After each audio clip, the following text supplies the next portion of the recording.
Hello everyone, welcome to yet another lecture in the Prelims Hacker series presented to you by Dakshina IAS. നമ്മൾ കഴിഞ്ഞ ക്ലാസ്സിൽ കുറച്ച് acts British കാലത്ത് ഉണ്ടായിരുന്ന കുറച്ച് ആക്ട്സ് ആണ് ഡിസ്കസ് ചെയ്തുകൊണ്ടിരുന്നത്. അതിൽ കുറച്ച് ആക്ട്സ് ആണ് നമ്മൾ കംപ്ലീറ്റ് ചെയ്തത്. ഇന്ന് ബാക്കി ആക്ട്സ് നമുക്ക് നോക്കാം. കഴിഞ്ഞ ക്ലാസ്സിൽ നമ്മൾ ഇന്ത്യൻ കൗൺസിൽസ് ആക്ട് ഓഫ് 1861 വരെയാണ് ഡിസ്കസ് ചെയ്തുകൊണ്ടിരുന്നത്. ഇന്ന് നമ്മൾ നെക്സ്റ്റ് ആക്ട് ആയിട്ടുള്ള ഇന്ത്യൻ കൗൺസിൽസ് ആക്ട് ഓഫ് 1892 ആയിരിക്കും ഡിസ്കസ് ചെയ്യാൻ പോകുന്നത്. ഓക്കെ, ഇതൊരു സിറ്റുവേഷൻ ഓർമ്മയുണ്ടല്ലോ അല്ലേ?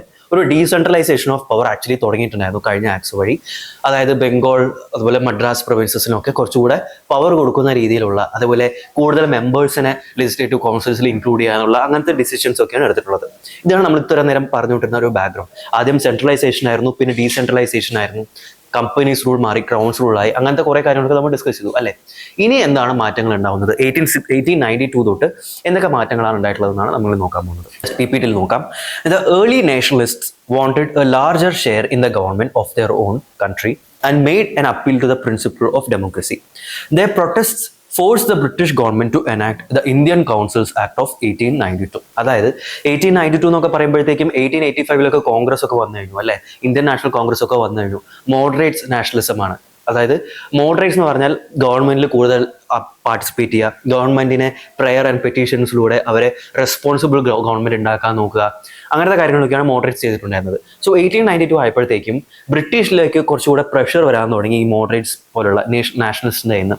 അതായത് അവർക്ക് കൂടുതൽ ഗവൺമെന്റിൽ ഒരു പാർട്ടിസിപ്പേഷൻ വേണം. അതായത് ഡെമോക്രസി എന്ന കോൺസെപ്റ്റിന്റെ സ്പിരിറ്റ് ഒക്കെ ബ്രിട്ടീഷ് ഗവൺമെന്റ് ഇന്ത്യയിൽ ഇൻകൾക്കേറ്റ് ചെയ്യണം എന്നുള്ളൊരു ഡിമാൻഡ്സ് ഒക്കെ വരാൻ തുടങ്ങി. സോ അങ്ങനെ this protest forced the British government to enact Indian Councils Act of 1892. അങ്ങനെയാണ് ഇന്ത്യൻ കൗൺസിൽസ് ആക്ട് 1892 എന്നുള്ള ആക്ട് കൊണ്ടുവരുന്നത്. അതായത് ഇവരെയൊക്കെ അപ്പീസ് ചെയ്യാൻ വേണ്ടി, ഇവർ പറഞ്ഞ ഡിമാൻഡ്സ് ഒക്കെ കുറച്ചൊക്കെ സാറ്റിസ്ഫൈ ചെയ്ത് കൊടുക്കാൻ വേണ്ടിയിട്ടാണ് ഇന്ത്യൻ കൗൺസിൽസ് ആക്ട് ഓഫ് 1892 വരുന്നത്. Okay, council members. By this act, the number of members of the imperial legislative councils as well as the provincial councils was increased. അതായത് പ്രൊവിൻഷ്യൽ ലെവലിലും സെൻട്രൽ ലെവലിലുള്ള കൗൺസിൽസിലെ മെമ്പേഴ്സിന്റെ എണ്ണം കൂട്ടി. ഇത് ആക്ച്വലി മോഡറേറ്റ്സിനൊക്കെ ഇഷ്ടമുള്ള രീതിയിലുള്ള ഒരു സ്റ്റെപ്പാണ് ചെയ്തിട്ടുള്ളത്.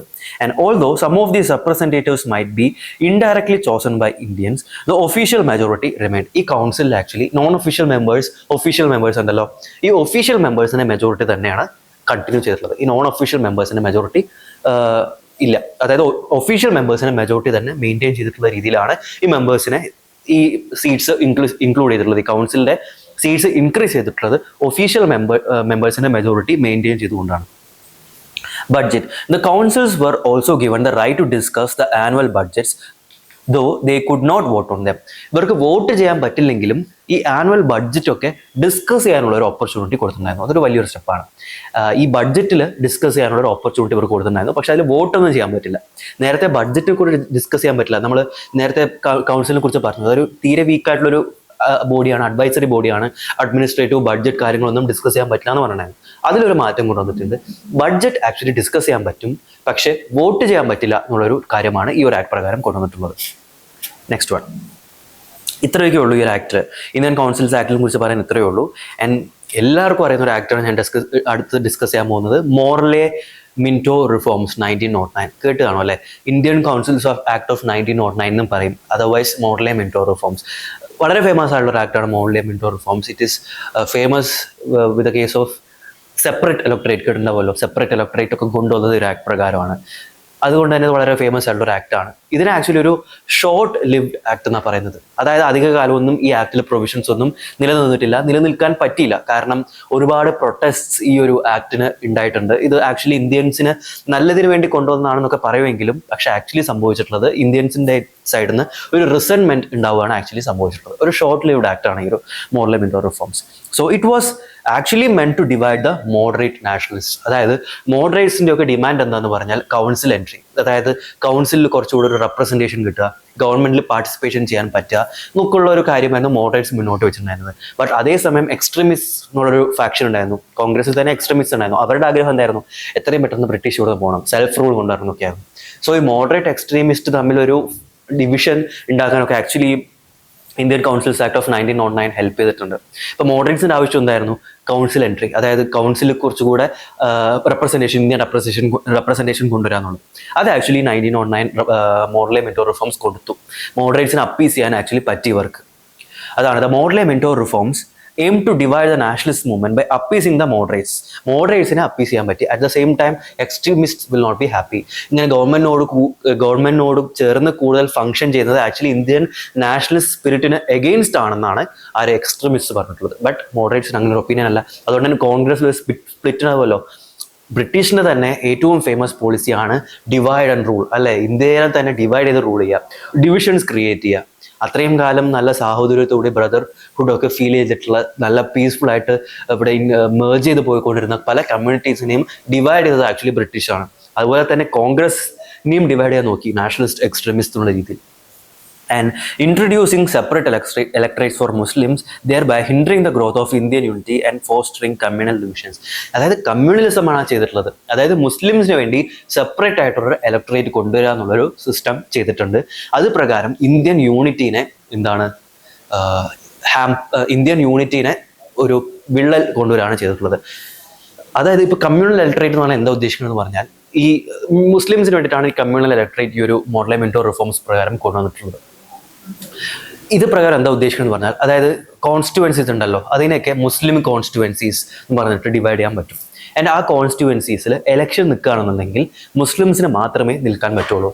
ആൻഡ് ഈ മുസ്ലിംസിന് നിന്ന് കഴിഞ്ഞാൽ, ഒരു മെമ്പറായിട്ട് കാൻഡിഡേറ്റ് ആയിട്ട് നിന്ന് കഴിഞ്ഞാൽ വോട്ട് ചെയ്യാനും മുസ്ലിംസിന് മാത്രമേ പറ്റുള്ളൂ. അതൊരു വല്ലാത്തൊരു എക്സ്ട്രീം സ്റ്റെപ്പാണ്. ആ കോൺസ്റ്റിറ്റ്യുവൻസീസിലുള്ള വേറെ കമ്മ്യൂണിറ്റിയിൽപ്പെട്ട ആൾക്കാർക്ക് വോട്ട് ചെയ്യാനുള്ള അവകാശമില്ല. ആലോചിച്ച് നോക്കുക, അതിൽ എന്തൊരു എക്സ്ട്രീം സ്റ്റെപ്പാണെന്ന്. ഇപ്പോഴും ആക്ച്വലി നമ്മുടെ ലോക്സഭയിലൊക്കെ റിസർവേഷൻ ഉണ്ട്, SC ST റിസർവേഷൻ ഉണ്ട്.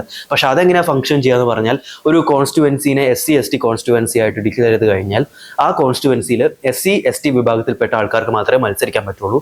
ബട്ട് ആ കോൺസ്റ്റിറ്റ്യുവൻസിയിലുള്ള എല്ലാവർക്കും വോട്ട് ചെയ്യാം. അത് ആക്ച്വലി നല്ലൊരു കാര്യമാണ്.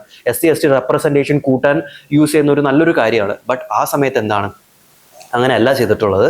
മുസ്ലിംസിന് മാത്രമേ വോട്ട് ചെയ്യാൻ പറ്റുള്ളൂ എന്ന് ഒരു ഡിസിഷൻ എടുക്കുന്നതോടുകൂടി ഒരു കമ്മ്യൂണലിസം, ഒരു കമ്മ്യൂണൽ ടെൻഡൻസിനെ കുറച്ചുകൂടെ എന്താ പറയുക, നല്ല രീതിയിൽ പ്രൊമോട്ടാണ് ചെയ്തിട്ടുള്ളത്.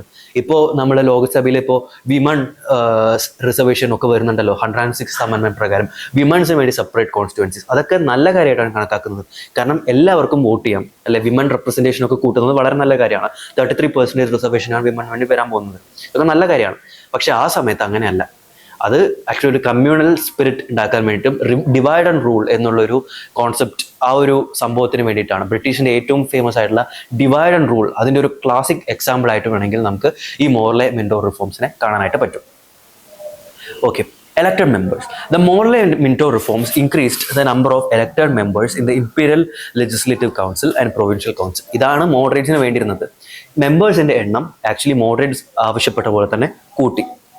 Indirect election. Most of the elected members were elected indirectly by the provincial councils in the case of imperial councils, and municipal committees and district boards in the case of provincial councils. അതായത് നോക്കുക, imperial കൗൺസിലിലേക്കുള്ള election ആണെന്നുണ്ടെങ്കിൽ അവിടത്തേക്ക് election നടക്കുന്നത് indirect election രീതിയിലാണ്. And അവിടത്തുള്ള മെമ്പേഴ്സിന് indirect elect ചെയ്യുന്നത് provincial കൗൺസിലിലെ members ആയിരിക്കും. Provincial കൗൺസിലിലെ members ആയിരിക്കും indirectly imperial കൗൺസിലിലേക്കുള്ള ആൾക്കാരെ എലക്ട് ചെയ്യുന്നത്. സിമിലർലി പ്രൊവിൻഷ്യൽ കൗൺസിലിലേക്കുള്ള ആൾക്കാരെ എലക്ട് ചെയ്യുന്ന ആരാണ്? മുനിസിപ്പൽ കമ്മിറ്റീസ്, അതേപോലെ തന്നെ district boards.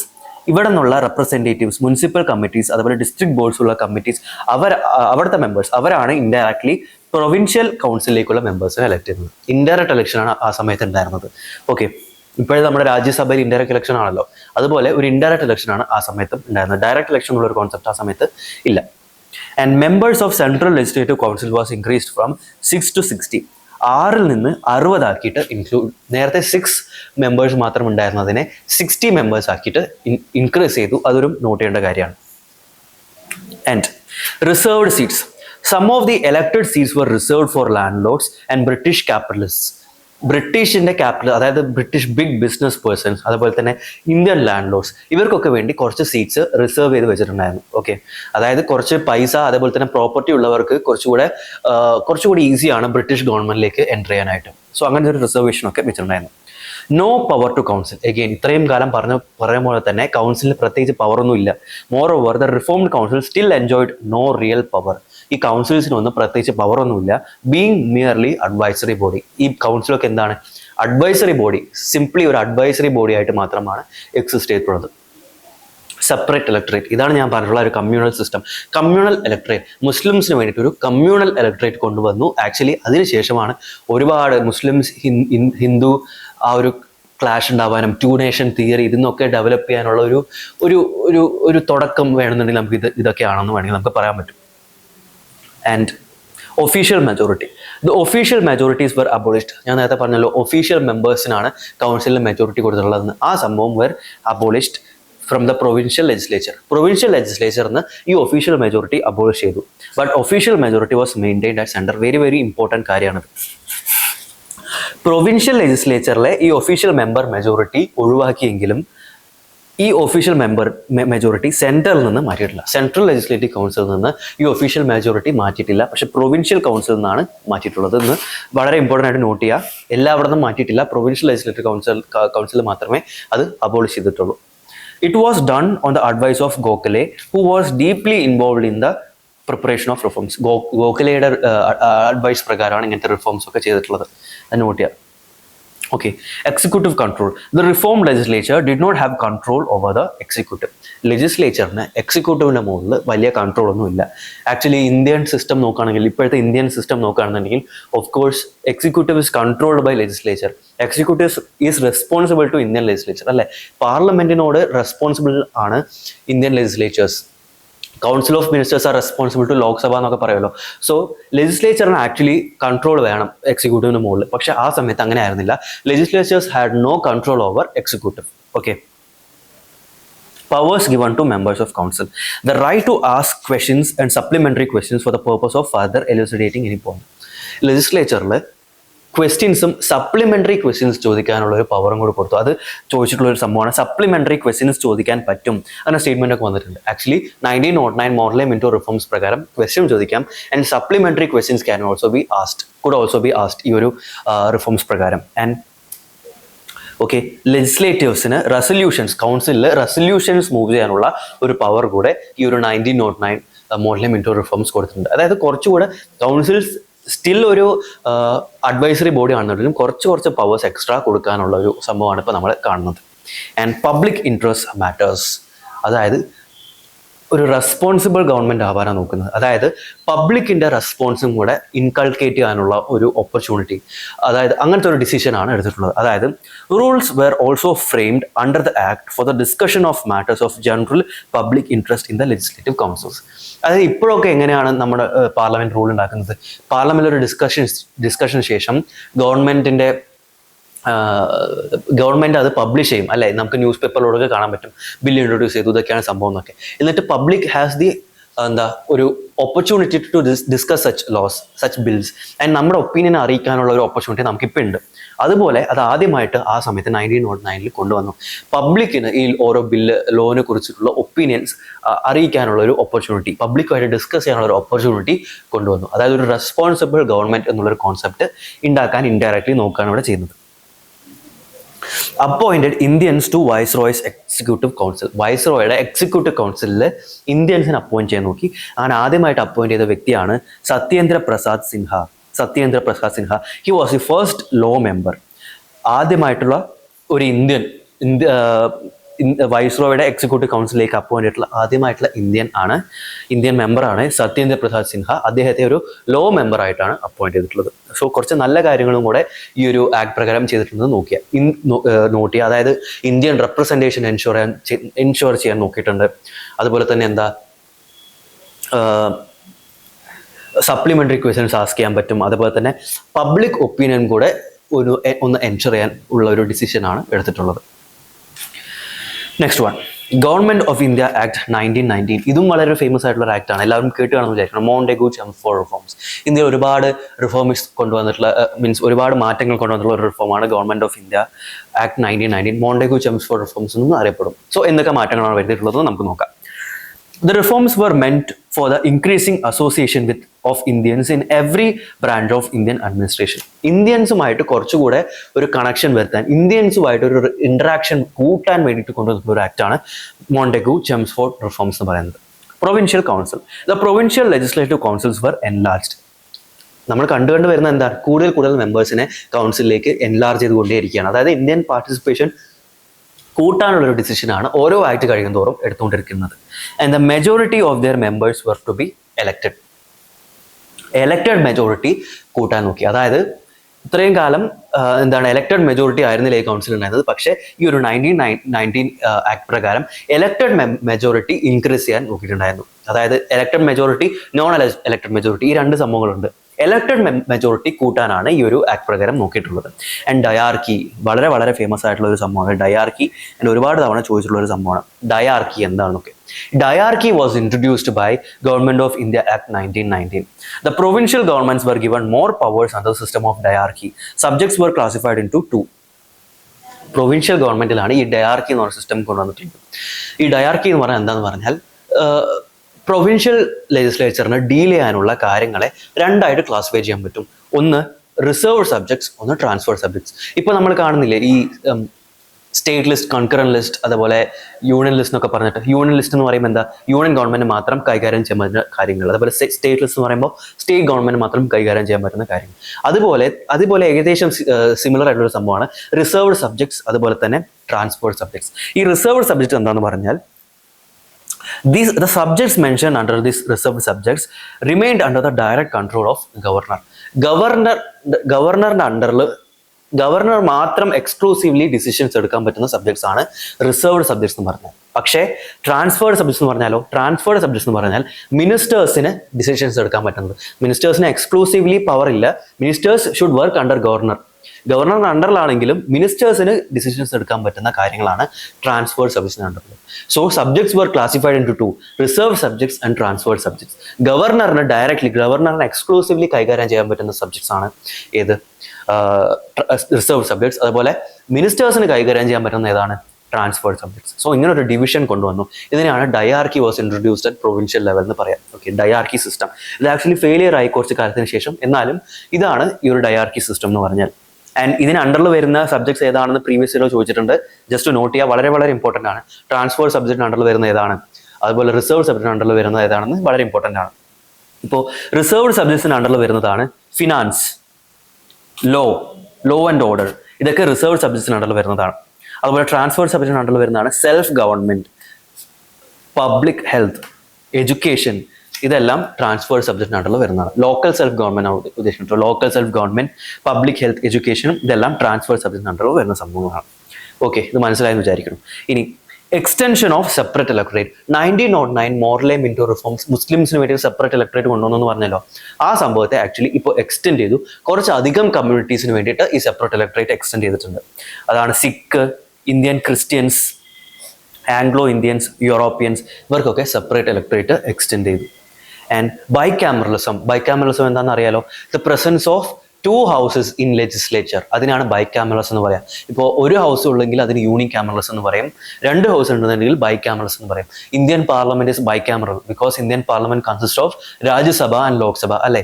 Most of the Indian states are unicameral because only legislative assemblies are only present in Indian states. Legislative councils are only available in certain states. Specifically പറയുകയാണെന്നുണ്ടെങ്കിൽ 6 സ്റ്റേറ്റ്സിലാണ് legislative councils ഉള്ളത്. So ഇതാണ് bicameralism എന്ന് പറഞ്ഞാൽ എന്താ, 2 houses ഉണ്ടാവുക എന്നുള്ളത്. ആ bicameralism was introduced at central level.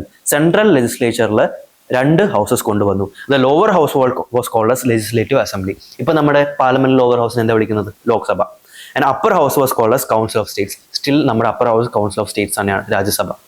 Okay, so ഇങ്ങനെ ഒരു bicameralism also was introduced. And 3 out of 6 members in Viceroy's executive councils must be Indians. അതായത് 6 member ആയിട്ടുള്ള എക്സിക്യൂട്ടീവ് കൗൺസിലിൽ 3 members, at least 3 members should be Indians. And central and provincial budget was separated. Central budget, provincial budget, ഇങ്ങനെ 2 budget separate ചെയ്തിട്ടുണ്ടായിരുന്നു. അതായത് പ്രൊവിൻസിന് വേണ്ടി provincial budget, സെൻട്രലിന് വേണ്ടി central budget, ഇങ്ങനെ 2 budget separate ചെയ്തിട്ടുണ്ട് ഈ ഒരു ആക്ട് പ്രകാരം. And civil services, it provided that the Indian civil services exam should be conducted in India. ഇന്ത്യയിൽ തന്നെ Indian civil services exam conduct ചെയ്യാം എന്നൊക്കെ പറഞ്ഞിട്ടുണ്ട് ഈ ഒരു 1919 ആക്ട് പ്രകാരം. അങ്ങനെ നമ്മുടെ സുഭാഷ് ചന്ദ്രബോസ് ഒക്കെ ഇന്ത്യൻ സിവിൽ സർവീസസ് കോമ്പറ്റീഷനിലൊക്കെ പങ്കെടുത്തുള്ള ഒരാളാണ്. And Federal Public Service Commission. The act had recommended for its establishment. It was meant to realize the Indianization of services. അതായത് ഇന്ത്യൻ സിവിൽ സർവീസസിനെ റിക്രൂട്ട് ചെയ്യാൻ വേണ്ടിയിട്ട് ഫെഡറൽ പബ്ലിക് സർവീസ് കമ്മീഷൻ എന്നുള്ളൊരു body establish ചെയ്യാനായിട്ടുള്ള ഒരു recommendation ഈ ഒരു act പ്രകാരമാണ് കൊണ്ടുവന്നിട്ടുള്ളത്. Okay, chamber of princess. ഈ ചേംബർ ഓഫ് പ്രിൻസസ് എന്ന് പറഞ്ഞൊരു ബോഡി ഇൻട്രൊഡ്യൂസ് ചെയ്തതും ഈ ഒരു ആക്ട് പ്രകാരമാണ്. It's recommendation resulted in the creation of chamber of princess. ഇത് എന്താണ് ഉദ്ദേശിക്കുന്നത് എന്ന് പറഞ്ഞാൽ it is A platform four rulers of the princely states of India to voice their needs and aspirations to the British colonial government. അതായത് പണ്ട് British കാലത്ത് ഇവിടെ British territories മാത്രമല്ല ഉള്ളത്, പ്രിൻസ്ലി സ്റ്റേറ്റ്സ് ഉണ്ടായിരുന്നു. പ്രിൻസസ്, അതായത് കിങ്, അവരുടെ അണ്ടറിലുള്ള ടെറിട്ടറീസ് ഒക്കെ ഉണ്ടായിരുന്നല്ലോ. സോ അവർക്കൊക്കെ ബ്രിട്ടീഷുമായിട്ട് കമ്മ്യൂണിക്കേറ്റ് ചെയ്യാനുള്ള ഒരു ഓപ്പർച്യൂണിറ്റി കൊടുക്കുന്ന ഒരു ബോഡിയാണ് എന്ത്, ചേംബർ ഓഫ് പ്രിൻസസ്.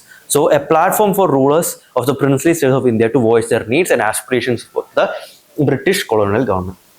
പ്രിൻസസിന് അവരുടെ കാര്യങ്ങളൊക്കെ ബ്രിട്ടീഷുമായിട്ട് കമ്മ്യൂണിക്കേറ്റ് ചെയ്യാനുള്ള ഒരു ഓപ്പർച്യൂണിറ്റി കൊടുക്കുന്ന ഒരു ബോഡിയാണ് ചേംബർ ഓഫ് പ്രിൻസസ്. അത് ക്രിയേറ്റ് ചെയ്ത് ഏതാണെന്ന് ചോദിച്ചു കഴിഞ്ഞാൽ അത് മോണ്ടിഗ്യൂ ചെംസ്ഫോർഡ് റിഫോംസ് ആണ്. It was merely an advisory body. അതൊരു അഡ്വൈസറി ബോഡി തന്നെയാണ്. It had no concern with the internal affairs of individual states nor it could not discuss any other matter. അത് പ്രത്യേകിച്ച് പവറൊന്നും ഇല്ലാത്തൊരു ബോഡിയായിരുന്നു അത്. Electorate. The electorate what's enlarge. Electorate എന്ന് പറഞ്ഞാൽ the group of people eligible to vote. ഇലക്ഷനിൽ vote ചെയ്യാൻ കേപ്പബിൾ ആയിട്ടുള്ള ഗ്രൂപ്പ് ഓഫ് പീപ്പിളിനെയാണ് ഇലക്ടറേറ്റ് എന്ന് പറയുക. അത് എൻലാർജ് ചെയ്തു ഈ 1919 ഗവൺമെന്റ് ഓഫ് ഇന്ത്യ ആക്ട് പ്രകാരം. The government of India act of 1919 based on Montagu expanded the electorate in India, allowing for more people to participate in elections and introduced limited voting rights for some women contingent on special income criteria. അതായത് ഇതൊക്കെ electorate increase ചെയ്തത് actually economic ബേസിസിലാണ്. Property holding, അതുപോലെ തന്നെ ചില women specific income criteria ഒക്കെ അനുസരിച്ചിട്ട് കുറച്ച് പേർക്കും കൂടെ വോട്ടിംഗ് റൈറ്റ്സ് എക്സ്റ്റെൻഡ് ചെയ്തു, ഇലക്ടറേറ്റ് എക്സ്റ്റെൻഡ് ചെയ്തു. ഒരു നല്ല കാര്യമാണ്. പക്ഷെ ചെയ്തിട്ടുള്ള എന്താണ്, പ്രോപ്പർട്ടി പൈസയുള്ളവർക്ക് മാത്രമേ ചെയ്യാൻ പറ്റുള്ളൂ എന്നുള്ളൊരു ഇംപ്ലൈഡ് മീനിങ് ഓൾസോ അതിനുണ്ട്. Established Office of High Commission of India office in London and transferred some power of Secretary of State to that office. Secretary of State എന്ന് പറഞ്ഞ ബോഡി എസ്റ്റാബ്ലിഷ് ചെയ്തിട്ടുണ്ടല്ലോ. ആ സെക്രട്ടറി ഓഫ് സ്റ്റേറ്റ് ആ ഒരു ബോഡിയുടെ കുറച്ച് powers ഒക്കെ എന്താണ്, ഹൈ കമ്മീഷൻ ഓഫ് ഇന്ത്യ എന്നുള്ളൊരു ബോഡി ലണ്ടനിൽ ക്രിയേറ്റ് ചെയ്തിട്ട് അവർക്ക് ട്രാൻസ്ഫർ ചെയ്തു. ആ ഒരു കാര്യം കൂടെ നോട്ട് ചെയ്യാം. ആൻഡ് ഈ ഒരു ഗവൺമെന്റ് ഓഫ് ഇന്ത്യ ആക്ട് 9 ഒരു പോയിന്റ് ഞാൻ ഇതിൽ കൊടുക്കാൻ വിട്ടുപോയിട്ടുള്ളതെന്ന് വെച്ചാൽ ആദ്യമായിട്ട് സ്പീക്കർ ആൻഡ് ഡെപ്യൂട്ടി സ്പീക്കർ എന്നുള്ള പോസ്റ്റ് ക്രിയേറ്റ് ചെയ്തിട്ടുള്ളത് 1919 ആക്ട് പ്രകാരമാണ്. ആൻഡ് 1921 ആദ്യമായിട്ട് ഇങ്ങനെ ഒരു പോസ്റ്റ് എസ്റ്റാബ്ലിഷ് ചെയ്യുന്നത്. ഓക്കെ, അത് പ്രകാരം ആദ്യത്തെ ഇന്ത്യൻ സ്പീക്കറായിട്ട് സെലക്ട് ആവുന്നത് ഫ്രെഡറിക് വൈറ്റ് ആണ്. ഫ്രെഡറിക് വൈറ്റ് ആണ് ആദ്യത്തെ നമ്മുടെ വൈറ്റ് സ്പീക്കർ. അതുപോലെ തന്നെ ആദ്യത്തെ ഡെപ്യൂട്ടി സ്പീക്കർ സച്ചിദാനന്ദ് സിൻഹയാണ് നമ്മുടെ ആദ്യത്തെ ഡെപ്യൂട്ടി സ്പീക്കർ. ഈ ഒരു പോയിന്റ് കൂടെ നോട്ട് ചെയ്യുക. സച്ചിദാനന്ദ് സിൻഹനെ വേറെ എവിടെയെങ്കിലും കേട്ടിട്ടുണ്ടോ എന്ന് ആലോചിച്ച് നോക്കൂ. Sachidanand Sinha was the first president of constitution assembly. അതും കൂടെ ഒന്ന് നോട്ട് ചെയ്തോളൂ. സോ ഈ ഒരു പോയിന്റും കൂടെ ഉണ്ട്. Next one, government of India act of 1935. Government of India act 1935 എന്ന് പറയുന്ന വലിയൊരു ആക്ടാണ്, ഒരു വലിയൊരു ഡോക്യുമെന്റ് ആണ്. ഇതിൽ നിന്നാണ് നമ്മുടെ ഇന്ത്യൻ കോൺസ്റ്റിറ്റ്യൂഷനിൽ ഒരുപാട് സംഭവങ്ങൾ ബോറോ ചെയ്തിട്ടുള്ളത്. ഗവൺമെന്റ് ഓഫ് ഇന്ത്യ ആക്ട് 1935 ഒരുപാട് ബോറോഡ് പ്രൊവിഷൻസ്. അതേപോലെ തന്നെ നമ്മുടെ ഇന്ത്യൻ ഗവൺമെന്റ് കുറച്ച് കാലത്തേക്ക് റൂൾ ചെയ്തിട്ടുള്ളതും ഗവൺമെന്റ് ഓഫ് ഇന്ത്യ ആക്ട് 1935 പ്രകാരമാണ്. So the discussions of the third round table conference eventually led to the passing of government of India act of 1935. Third round table കോൺഫറൻസിന് ശേഷമാണ് government of India act 1935 actually legislate ചെയ്യുന്നത്. It consisted of 321 sections and 10 schedules. ഇത് note ചെയ്ത് വെച്ചോളൂ, factual content ആണ്. 321 സെക്ഷൻസും 10 ഷെഡ്യൂൾസുമാണ് ഈ government of India act 1935 ഉണ്ടായിട്ടുള്ളത്. All India federation. The act provide, വളരെ വളരെ ഇമ്പോർട്ടൻറ്റ് പോയിന്റ് ആണ്. All India federation was established by which act ചോദിച്ചിട്ടുണ്ട് ഒരുപാട് തവണ. All India federation was established by the government of India act of 1935. The act provided for the establishment of All India Federation. The federation was to be based on a union of provinces of British India and princely states. Princely statesum British territoriesum എല്ലാം കൂടി ചേർന്നിട്ടുള്ള ഒരു federation ആയിട്ടാണ് ഈ ഒരു all India ഫെഡറേഷനെ നോക്കി കണ്ടിട്ടുണ്ടായിരുന്നത്. Provincial administration. A new system of government for the provinces on the basis of provincial autonomy was introduced. Provincial autonomy, അതായത് കുറച്ച് ഫ്രീഡം, പ്രൊവിൻസസിന് കുറച്ചുകൂടി ഒരു ഓട്ടോണമി കൊടുക്കുന്ന രീതിയിലുള്ള കാര്യങ്ങളും ഈ ഒരു ഗവൺമെന്റ് ഓഫ് ഇന്ത്യ ആക്ട് പ്രകാരം എടുത്തിട്ടുണ്ടായിരുന്നു. So provincial autonomy was introduced by, നമുക്ക് ചോദിക്കാം, government of India act 1935. Diarchy was replaced from provinces to the central level.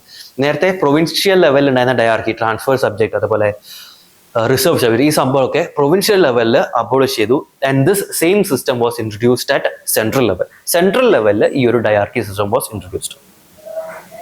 Financial control. The act transferred the financial control from Secretary of State to Government of India headed by Viceroy. ഈ financial control secretary of സ്റ്റേറ്റിന്റെ കയ്യിലുണ്ടായിരുന്ന ഈ financial control was transfer to government of India headed by വൈസ്രോയുടെ അണ്ടറുള്ള government of India, അതായത് government of India, viceroy ആണല്ലോ control of government of India. വൈസ്രോയ്ക്ക് ഈ സെക്രട്ടറി ഓഫ് സ്റ്റേറ്റിന്റെ കയ്യിലുണ്ടായിരുന്ന ഫിനാൻഷ്യൽ കൺട്രോൾസും കൂടെ വൈസ്രോയ് കൊടുത്തു. അതായത് viceroy become much more powerful no. And federal, provincial and concurrent list introduced. Federal list, provincial list and concurrent list was introduced by this act. എന്താണെന്നറിയാലോ, state list, concurrent list, അതേപോലെ union list നമുക്ക് കേട്ടിട്ടില്ലേ? The subjects that are under state government, അതിനെയാണ് state list എന്ന് പറയുക. Under the union government ആണെന്നുണ്ടെങ്കിൽ union list എന്ന് പറയും. രണ്ടുപേർക്കും ചെയ്യാൻ പറ്റുന്നുണ്ടെങ്കിൽ കൺകറന്റ് ലിസ്റ്റ് എന്ന് പറയും. അതായത് ഒരു ലോ ലെജിസ്ലേറ്റ് ചെയ്യാൻ ഏതൊക്കെ സംഭവങ്ങളിൽ ഒരു ഗവൺമെന്റ് ലോ ലെജിസ്ലേറ്റ് ചെയ്യാൻ പറ്റും, അതിനെ മൂന്നായിട്ട് ക്ലാസിഫൈ ചെയ്തിട്ടുണ്ട്. സ്റ്റേറ്റ് ഗവൺമെന്റ് ആണെങ്കിൽ സ്റ്റേറ്റ് ലിസ്റ്റ്, രണ്ടുപേർക്കും യൂണിയൻ ഗവൺമെന്റും സ്റ്റേറ്റിനും ചെയ്യാൻ പറ്റുന്നുണ്ടെങ്കിൽ കൺകറന്റ് ലിസ്റ്റ്, യൂണിയൻ ഗവൺമെന്റ് മാത്രമേ പറ്റുമെങ്കിൽ യൂണിയൻ ലിസ്റ്റ്.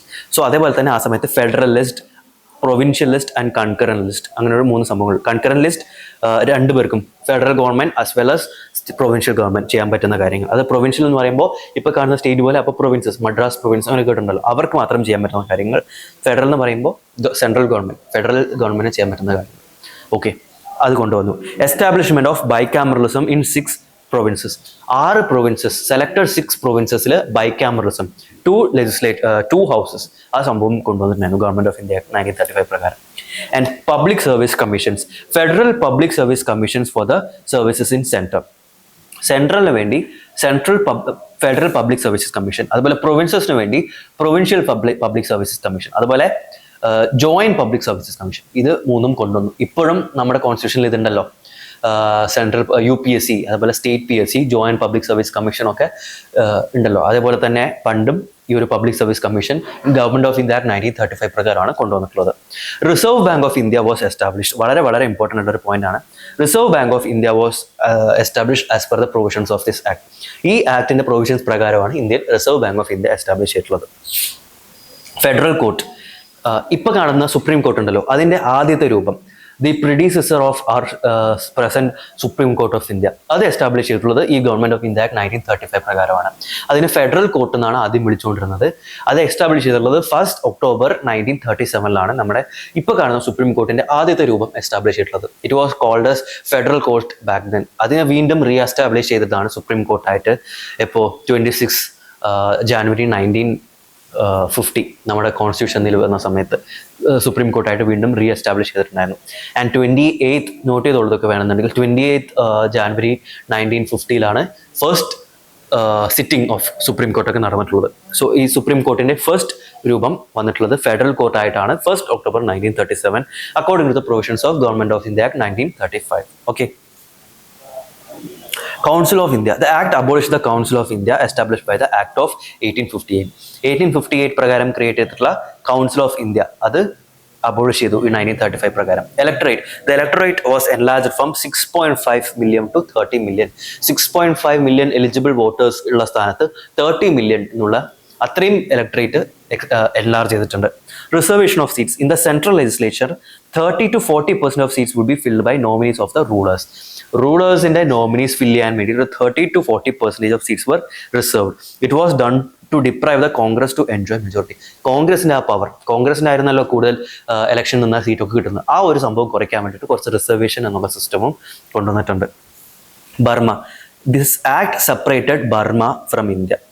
ബർമയെ ഇന്ത്യയിൽ നിന്ന് സെപ്പറേറ്റ് ചെയ്തത് ഈ ആക്ട് പ്രകാരമാണ്. Okay, Burma was a part of India, അതിനെ ഇന്ത്യയിൽ നിന്ന് സെപ്പറേറ്റ് ചെയ്തത് ഗവൺമെന്റ് ഓഫ് ഇന്ത്യ 1935 പ്രകാരമാണ്. ഫൈനലി ദ ഫൈനൽ ആക്ട്, ഈ ഒരു ആക്ടോടുകൂടി ക്രൗൺ റൂളും ഇവിടെ എൻ്റെ ആണ്. Then India became a sovereign power. അതാണ് Indian independence act of 1947 final act. ഈ ഒരു ആക്ട് പ്രകാരമാണ് ഇന്ത്യക്ക് സ്വാതന്ത്ര്യം കിട്ടിയിട്ടുള്ളതും ഇന്ത്യയിൽ നിന്ന് ക്രൗൺ റൂൾ മാറിയിട്ടുള്ളതും ഇന്ത്യയിലെ വൈസ്രോയ്, അതുപോലെ ഇവിടുത്തെ എല്ലാ ബ്രിട്ടീഷ് പൊസിഷൻസും പോയിട്ട് ഇന്ത്യൻസിൻ്റെ കയ്യിലേക്ക് സ്വരാജ്, അതായത് സെൽഫ് റൂൾ വരുന്നത് ഈ ഒരു ഗവൺമെന്റ് ഓഫ് ഇന്ത്യ ആക്ട് 1947 പ്രകാരമാണ്. ഓക്കെ, ഇതാണ് ഇത്രയും കാലം നമ്മുടെ ഇന്ത്യൻ ഫ്രീഡം ഫൈറ്റേഴ്സ് ആസ്പയർ ചെയ്തുകൊണ്ടിരുന്നത് അല്ലേ. So government of India act Indian independence act of 1947 actually July 1947 അത് വരുന്നത്. The act was passed on Mountbatten plan. എല്ലാവർക്കും അറിയാലോ, മൗണ്ട് ബാറ്റൺ പ്ലാൻ പ്രകാരമാണ് ഇന്ത്യനെ ഡിവൈഡ് ചെയ്തിട്ടുള്ളത്. സോ മൗണ്ട് ബാറ്റൺ പ്ലാൻ പ്രകാരമാണ് Indian independence act of 1947 create ചെയ്തിട്ടുള്ളത്. Dominions, it provide for 2 independent dominions of India and Pakistan. India Pakistan എന്നുള്ള 2 different countries create ചെയ്യാനുള്ള ഒരു ഓപ്പർച്യൂണിറ്റിയാണ് ഈ ഒരു ആക്ട് പ്രകാരം. ഓപ്പർച്യൂണിറ്റി എന്നല്ല പറയേണ്ടത്, എന്താ ആ ഒരു ഡിസിഷനാണ് ഈ ഒരു ആക്ട് പ്രകാരം ചെയ്തിട്ടുള്ളത്. റാഡ്ക്ലിഫ് കമ്മിറ്റി, എല്ലാവർക്കും അറിയാലോ, റാഡ്ക്ലിഫാണ് നമ്മുടെ ഇന്ത്യ പാകിസ്ഥാൻ ബോർഡർ വരച്ചിട്ടുള്ളത്. എല്ലാവർക്കും അറിയുന്ന പോലെ തന്നെ ഈ ഒരു ബോർഡർ വരച്ചുകൊണ്ട് തന്നെ ഒരുപാട് ക്ലാഷസ് ആണ് ഉണ്ടായിട്ടുള്ളത്. Like Pakistan was a Muslim majority country, അതായത് Pakistan was sought to be a Muslim majority country. So പക്ഷേ ഈ ഒരു റാഡ്ക്ലിഫ്, അതായത് ഇപ്പോൾ ഇന്ത്യയുടെ വെസ്റ്റേൺ സ്ഥലത്ത് നോക്കുകയാണെന്നുണ്ടെങ്കിൽ ഈ ഒരു ഗുജറാത്ത് ആ റീജൻ, പഞ്ചാബ് ആ റീജൻ, ഇങ്ങനൊരു ബോർഡർ വരച്ചപ്പോൾ ഇവിടെയുള്ള ഹിന്ദുസ് അതുപോലെ ഇവിടെയുള്ള മുസ്ലിംസ് ഇവർ തമ്മിൽ ഭയങ്കര പ്രശ്നം. മുസ്ലിംസിന് അങ്ങോട്ട് പോകണം, ഹിന്ദുസിന് ഇങ്ങോട്ട് പോകണം അല്ലേ. സോ അതുകൊണ്ട് തന്നെ ഈ ബോർഡറിൽ ഒരുപാട് ക്ലാഷ് ഉണ്ടാവുകയും ഒരുപാട് ആൾക്കാർ മരിക്കുകയും ചെയ്തിട്ടുള്ള ഒരു സംഭവമാണ് ഈ ഒരു after this Indian independence act. ജൂലൈയിലാണ് പാസ് ചെയ്തത്. നമുക്ക് സ്വാതന്ത്ര്യം ആക്ച്വലി കിട്ടുന്നത് August 15 അതുവരെ ഫുൾ ബ്ലഡ് ഷെഡ് ആയിരുന്നു. ആൻഡ് ആക്ച്വലി ഈ മുസ്ലിംസിൻ്റെ പ്രോപ്പർട്ടീസൊക്കെ ഹിന്ദുസ് ഏറ്റെടുക്കുക, മുസ്ലിം പീപ്പിളിനെ ഹിന്ദു വയലേറ്റ് ചെയ്യുക, Muslim women were violated by Hindu, vice versa, തിരിച്ചും അങ്ങോട്ടും ഇങ്ങോട്ടൊക്കെ നടന്ന ഒരുപാട് ബ്ലഡ് ഷെഡ്, എത്ര പീപ്പിൾ മരിച്ചു എന്നുള്ളൊരു കണക്കൊന്നുമില്ല. സോ അത്രയും മോശമായിട്ടുള്ളൊരു സംഭവം നടന്നിട്ടുള്ളതാണ് after this Indian independence act was passed. And Radcliffe himself said അയാൾ ചെയ്തിട്ടുള്ള ഒരു വളരെ മോശമായിട്ടുള്ള ഒരു കാര്യമാണെന്ന് അയാൾ തന്നെ അംഗീകരിച്ചിട്ടുള്ള ഒരു കാര്യമാണ്. Radcliffe committee for demarking the boundary commission was formed with Cyril Radcliffe as the chairman. East Pakistan അതുപോലെ വെസ്റ്റ് രണ്ടും ഡിമാർക്കേറ്റ് ചെയ്തിട്ടുണ്ടായിരുന്നു. And loss of powers, the crown was no longer the source of authority. Obviously crown അല്ല ഇപ്പോൾ authority ആയിട്ടുള്ളത്, ഇന്ത്യൻസിലേക്ക് power transfer ചെയ്യുന്നു. അതുപോലെ governor general and provincial governors lost extraordinary powers to legislate.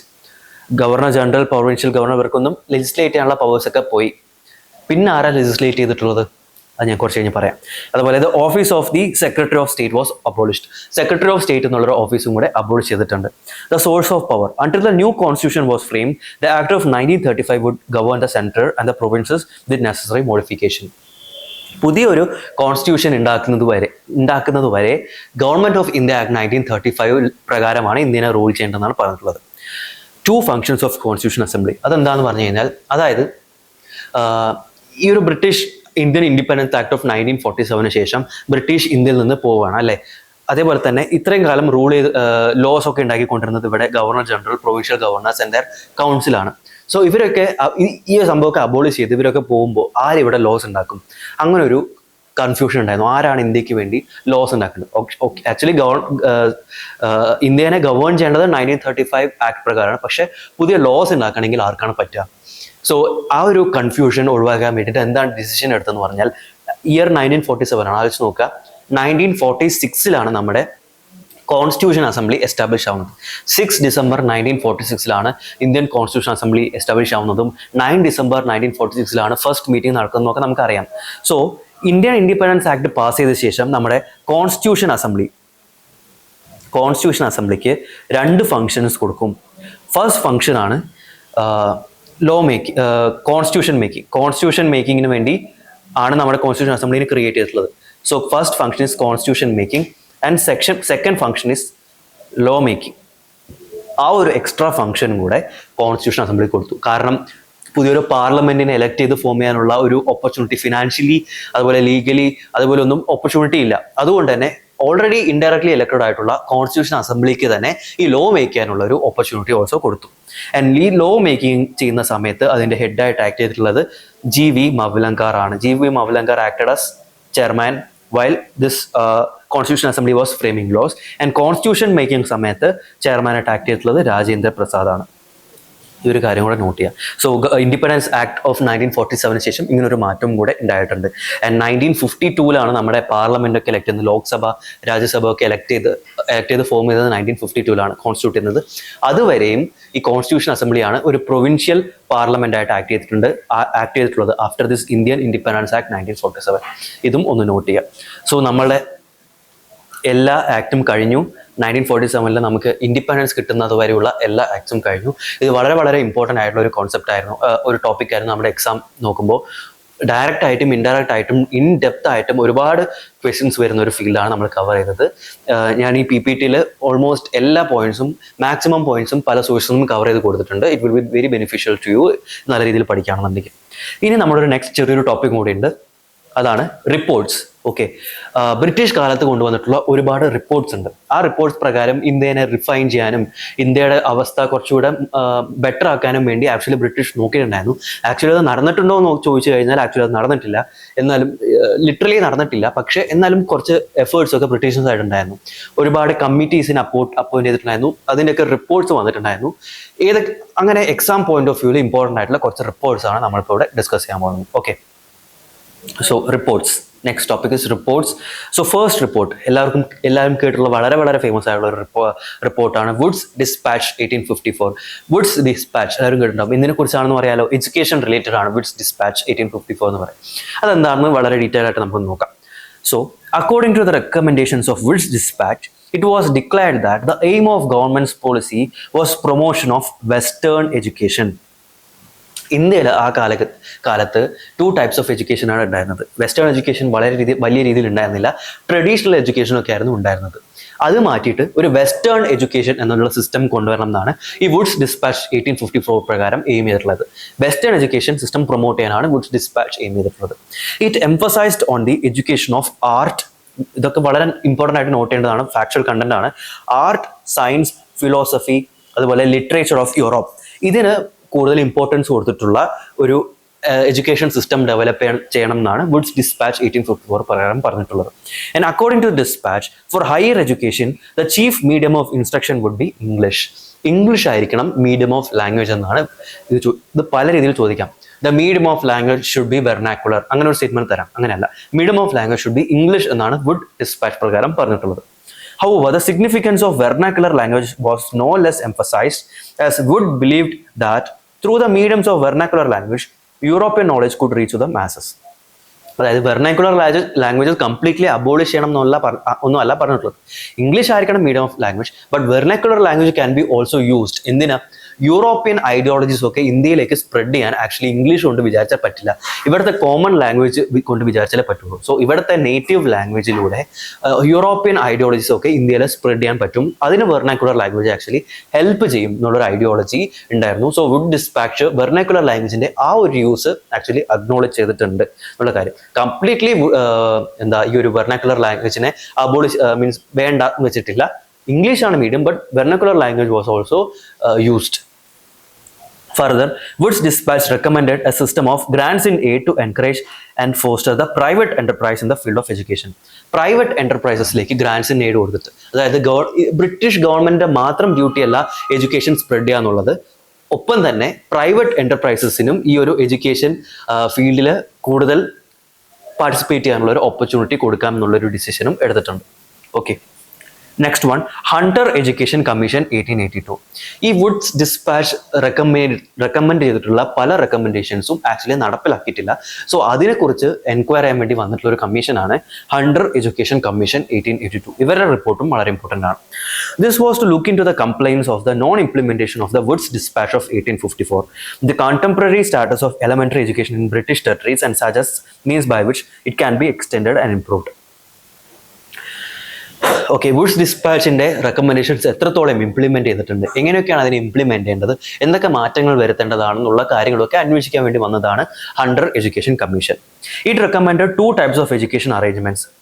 ഒന്ന് vocational education, 2 literary education. 2 രീതിയിലുള്ള ഒരു പുതിയൊരു സജഷൻ ആണ്. അതായത് 2 രീതിയിലുള്ള എഡ്യൂക്കേഷൻ വേണം എന്നാണ് പറഞ്ഞിട്ടുള്ളത്. ഒന്ന് വൊക്കേഷണൽ എഡ്യൂക്കേഷൻ, അതെന്തിനാണ്? ഒരു ടെക്നിക്കൽ നോളേജ്, അതുപോലെ ബിസിനസ് നോളജ് ഒക്കെ ഉണ്ടാക്കാൻ വേണ്ടിയിട്ട് ഒരു വൊക്കേഷണൽ എഡ്യൂക്കേഷനും അതുപോലെ ലിറ്റററി നോളജ് കൊടുക്കുന്ന ഒരു എഡ്യൂക്കേഷൻ. അതെന്തിനാണ്? കോളേജിലൊക്കെ ഒരു അഡ്മിഷൻ ഉറപ്പിക്കാനായിട്ട് ഒരു ലിറ്റററി എഡ്യൂക്കേഷൻ. ഇങ്ങനെ 2 ടൈപ്പ് ഓഫ് എഡ്യൂക്കേഷൻ വേണം എന്നാണ് ഈ ഒരു ഹണ്ടർ എഡ്യൂക്കേഷൻ കമ്മീഷൻ പ്രകാരം പറഞ്ഞിട്ടുള്ളത്.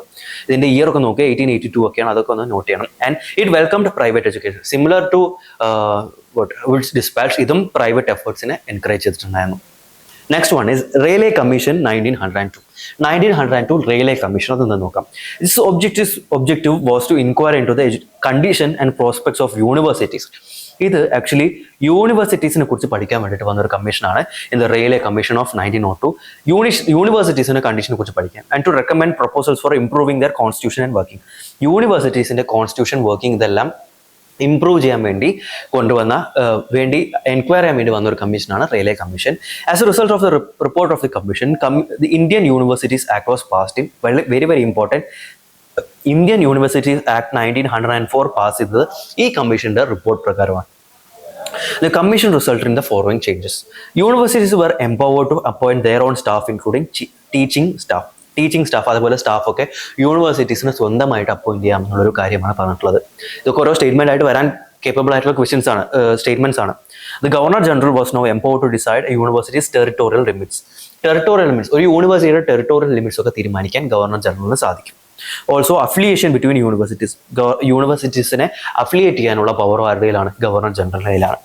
After the implementation of provisions of university act, number of colleges declined. ഇതൊക്കെ ചോദിക്കാം കേട്ടോ. കോളേജസിന്റെ നമ്പർ ആക്ച്വലി ഡിക്ലൈൻ ചെയ്തു, പക്ഷേ സ്റ്റുഡൻസിന്റെ എണ്ണം കൂടുകയും ചെയ്തു. കോളേജസിന്റെ നമ്പർ കുറയും, പക്ഷേ സ്റ്റുഡൻസ് പാർട്ടിസിപ്പേറ്റ് ചെയ്തതിന്റെ നമ്പർ കൂടുകയും ചെയ്തിട്ടുണ്ട് ഈ റെയിൽവേ കമ്മീഷന്റെ റിപ്പോർട്ടിന് ശേഷം. Next one, Sadler University Commission. Sadler Commission was appointed to inquire into the conditions and prospects of University of Calcutta. University of Calcutta ഇതൊരു യൂണിവേഴ്സിറ്റി കമ്മീഷൻ തന്നെയാണ്. യൂണിവേഴ്സിറ്റി ഓഫ് കൽക്കട്ടയുടെ കാര്യങ്ങളെ കുറിച്ച് അന്വേഷിക്കാൻ വേണ്ടി അപ്പോയിന്റ് ചെയ്ത ഒരു കമ്മീഷനാണ് സാഡ്ലർ യൂണിവേഴ്സിറ്റി കമ്മീഷൻ 1970. സോ ഈ കമ്മീഷൻ അത് എന്ത് റിലേറ്റഡ്, അതും വളരെ ഇമ്പോർട്ടൻ്റ് ആണ്. So Sadler commission is related to universities education, അവരുടെ റെഗുലേഷനെ കുറിച്ച് അന്വേഷിക്കാൻ വേണ്ടി വന്നുള്ള കമ്മീഷനാണ് Sadler university commission. Covering a wide field, the commission recommend the formation of a board with full powers to control secondary and intermediate education.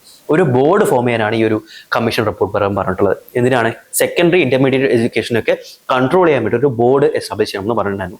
അതുപോലെ തന്നെ universities should be freed from excessive official control. അതായത് കുറച്ചുകൂടെ ഒരു autonomy യൂണിവേഴ്സിറ്റീസിന് കൊടുക്കണം. Excessive official control നിന്ന് യൂണിവേഴ്സിറ്റിനെ help ചെയ്യണം എന്നാണ് ഈ ഒരു റിപ്പോർട്ട് പ്രകാരം പറഞ്ഞിട്ടുള്ളത്. Also government interference should be limited.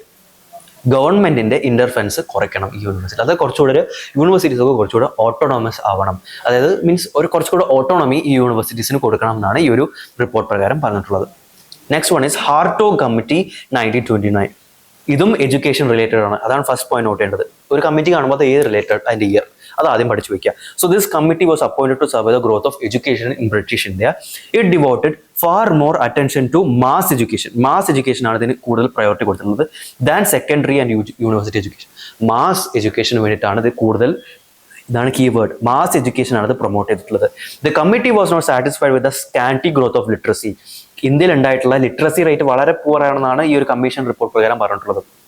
ആ ഒരു സ്ലോ ഗ്രോത്ത് ഓഫ് ലിറ്ററസി റേറ്റിനെ ഇവർ കണ്ടം ചെയ്തു and highlight the problem of wastage and stagnation at primary level.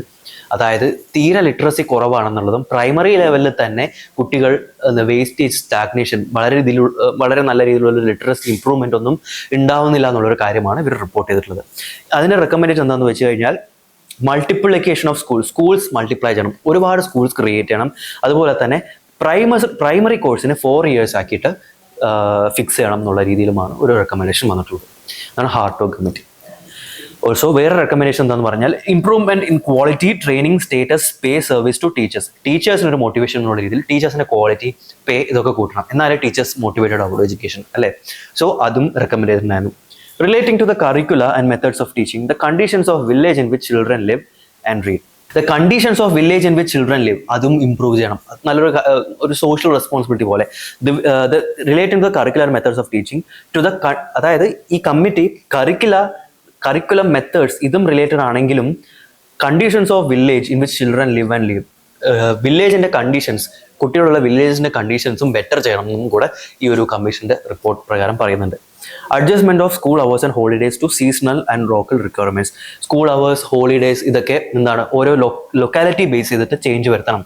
ഇപ്പോൾ ഓരോ റീജിയണിൽ അനുസരിച്ച് ഓരോ ഹോളിഡേസ് ഉണ്ടാവും, ഓരോ രീതിയിലായിരിക്കും അവരുടെ കൾച്ചറൊക്കെ. ആ കൾച്ചർ, ആ ഒരു ലൊക്കാലിറ്റി അനുസരിച്ചിട്ട് അവരുടെ സ്കൂൾ വർക്കിംഗ് അവേഴ്സ് ഒക്കെ മാറ്റം വരുത്തണം എന്നും പറഞ്ഞിട്ടുണ്ട്. അതൊരു നല്ല കാര്യമായിട്ടാണ് കണക്കാക്കുന്നത്.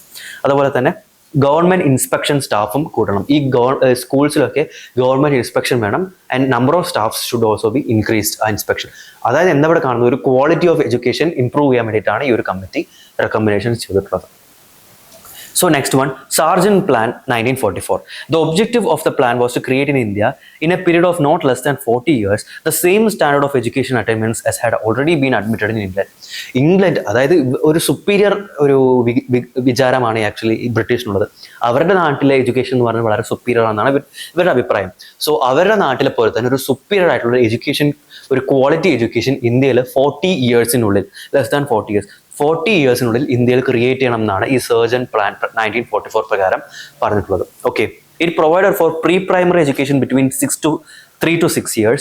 Primary education should be universal, free and compulsory for the age group of 6 to 14. 6 to 14 വരെയുള്ള കുട്ടികൾക്ക് കമ്പൽസറി ആൻഡ് ഫ്രീ എഡ്യൂക്കേഷൻ കൊടുക്കണം എന്നാണ്. ആലോചിച്ച് നോക്കൂ, ഇന്ത്യയിൽ ഇത് 1944 തന്നെ റെക്കമെൻഡ് ചെയ്തിട്ടുള്ള ഒരു കാര്യമാണ്. ബട്ട് ഇന്ത്യയിൽ അത് എപ്പോഴാണ് compulsory education, free and compulsory education വന്നത് 2002. അത്രയൊരു കാലം എടുത്തു അല്ലേ. ആർട്ടിക്കിൾ 21A പ്രകാരമാണ് right to education fundamental right ആയിട്ട് ഫ്രീ എഡ്യൂക്കേഷൻ കൊടുക്കണം എന്നുള്ളൊരു കാര്യം 6 to 14 വന്നിട്ടുണ്ട്. ബട്ട് 1944 തന്നെ അത് റെക്കമെൻഡ് ചെയ്തിട്ടുണ്ടായിരുന്നു. സോ ആ ഒരു സെൻസിൽ നോക്കുമ്പോൾ ആക്ച്വലി റിഫോർമേഷന് വേണ്ടിയിട്ട് ഒരുപാട് ഹെൽപ്പ് ചെയ്തിട്ടുണ്ട്. നമ്മുടെ ബ്രിട്ടീഷിന്റെ ചില റൂൾസ് ആൻഡ് റെഗുലേഷൻസ് ഒക്കെ റിഫോർമേഷന് വളരെ യൂസ്ഫുൾ ആയിരുന്നു എന്നുള്ളതും കൂടെ മനസ്സിലാക്കുക. 44 വന്ന ആ ഒരു റെക്കമെൻഡേഷൻ 2002 ഇന്ത്യയിൽ അത് എസ്റ്റാബ്ലിഷ് ആവുന്നത് അക്കോർഡിംഗ് ടു ആർട്ടിക്കിൾ 21A. ആ ഒരു വ്യത്യാസം കൂടി നോട്ട് ചെയ്യേണ്ടതാണ്.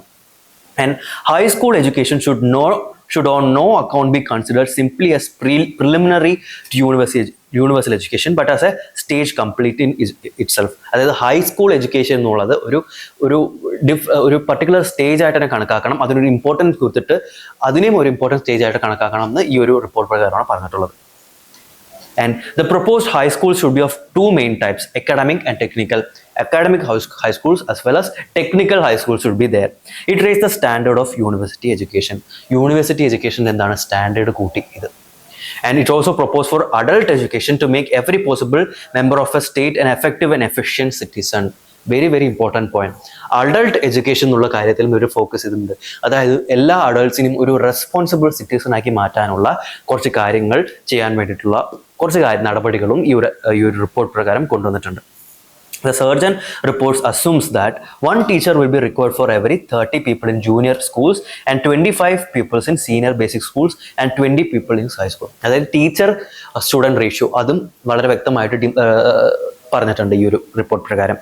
ഹെൽത്ത് എഡ്യൂക്കേഷൻ, അതേപോലെ സ്പെഷ്യലി ഏബിൾഡ് എഡ്യൂക്കേഷൻ, എംപ്ലോയ്മെന്റ് ബ്യൂറോസിന്റെ establishment, department of education establishment, financial implication of such scheme, ഇതിനെക്കുറിച്ചൊക്കെ ഒരു വെൽ പ്ലാനിങ് ഉണ്ടായിരുന്നു ഈ റിപ്പോർട്ട് പ്രകാരം. അതായത് വളരെ വളരെ നല്ലൊരു റിപ്പോർട്ടാണ് ഈ ഒരു സാർജൻ പ്ലാനിനെ നമ്മൾ കണക്കാക്കേണ്ടത്. കാരണം ഒരുപാട് ഇന്ത്യൻ റിഫോർമേഷന് വേണ്ടിയിട്ട് ഒരുപാട് നല്ല കാര്യങ്ങൾ ഈ ഒരു ആക്ട് പ്രകാരം ചെയ്തിട്ടുണ്ട്. Next one is Campbell Commission 1866. Campbell Commission 1866 എന്താ നോക്കാം. The British government appointed this commission to investigate the cause of famine in Odisha to suggest way to prevent its recurrence. So ഇത് ഒരു എഡ്യൂക്കേഷൻ റിലേറ്റഡ് കമ്മീഷൻ അല്ല, famine related കമ്മീഷനാണ്. ഒഡീഷയിൽ ഒരു famine അതിനെക്കുറിച്ച് അന്വേഷിക്കാൻ വന്ന ഒരു കമ്മീഷനാണ്. ജസ്റ്റ് അത് അറിഞ്ഞിരിക്കുക. കാമ്പൽ കമ്മീഷൻ ഏതാ വർഷം എന്നും ഏത് റിലേറ്റഡ് ആണെന്നും അറിഞ്ഞിരിക്കുക. It blame government machinery for tragedy and suggested relief measures. ഗവൺമെന്റിന്റെ ഇപ്പോഴത്തെ മെഷീനറി സഫീഷ്യന്റ് അല്ല, അതിൽ മാറ്റം വരുത്തണം. അത് കാരണമാണ് ഈ ഒരു ഫെമൈൻ ഒക്കെ ഉണ്ടായതെന്നാണ് പറയുന്നത്. സോ ഫെമൈൻ കമ്മീഷനാണ് കാമ്പൽ കമ്മീഷൻ. ജസ്റ്റ് അണ്ടർസ്റ്റാൻഡ് ചെയ്യുക. ഒഡീഷയിലുള്ള ഫെമൈൻ അന്വേഷിക്കാൻ വന്നതാണ്. ഗവൺമെന്റിന് തന്നെയാണ് അത് ബ്ലെയിം ചെയ്തിട്ടുള്ളതെന്നും കൂടെ മനസ്സിലാക്കുക. Next one, Strachey Commission 1880. The Campbell Commission report was not taken seriously. Campbell Commission പറഞ്ഞു ഗവൺമെന്റ് മെഷേഴ്സിന്റെ പ്രശ്നമാണെന്ന്. ബട്ട് അത് ആക്ച്വലി അത്ര സീരിയസ് ആയിട്ടൊന്നും എടുത്തിട്ടില്ല. Hence British government appointed Strachey Commission which made the following recommendation. അതുകൊണ്ട് തന്നെ Strachey Commission was appointed in 1880 and അതിന്റെ recommendation പ്രകാരം ഒരു famine code should be formulated. Irrigation facilities should be developed. Collection of land revenue should be suspended immediately. Already പ്രശ്നമായിട്ടിരിക്കുകയാണ്. അതിൻ്റെ ഇടയിൽ revenue കൂടെ collect ചെയ്ത് കഴിഞ്ഞാൽ ആൾക്കാർക്ക് വളരെ ബുദ്ധിമുട്ടുണ്ടാവും. അതുകൊണ്ട് തന്നെ ലാൻഡ് റവന്യൂ ഷുഡ് ബി കുറച്ച് സസ്പെൻഡ് ചെയ്യണം കുറച്ച് കാലത്തേക്ക് during famine. And land revenue should be remitted. Data should be collected about the conditions of Indian peasantry and agriculture. Indian peasantry, agriculture കുറിച്ചുള്ള ഡാറ്റ കളക്ട് ചെയ്യണം. അതുപോലെ famine fund should be set up. ഇത്രയും കാര്യങ്ങളാണ് പറഞ്ഞിട്ടുള്ളത്. അതായത് ഇനി ഒരു famine വരാതിരിക്കാനുള്ള ഒരുപാട് മെഷേഴ്സ് എടുക്കാനുള്ള കുറച്ച് റെക്കമെൻഡേഷൻസ് ആണ് സ്ട്രാറ്റജി കമ്മീഷൻ പ്രകാരം പറഞ്ഞിട്ടുള്ളത്. Next one, Lyall commission. Lyall commission recommended the development of irrigation facilities.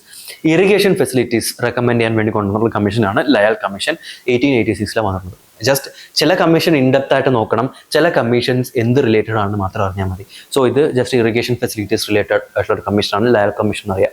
And ഞാൻ ഈ ഒരു ലെക്ചറുടെ ഏറ്റവും അവസാനം ഒരു ക്ലാസിഫിക്കേഷൻ കൊടുത്തിട്ടുണ്ട്.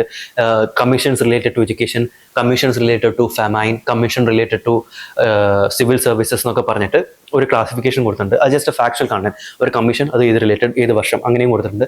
അതും നോക്കിയാൽ നല്ലതായിരിക്കും. അവസാനം ജസ്റ്റ് ഒന്ന് വായിച്ചു നോക്കിയാൽ നല്ലതായിരിക്കും. So, അടുത്തത് McDonald Commission 1900.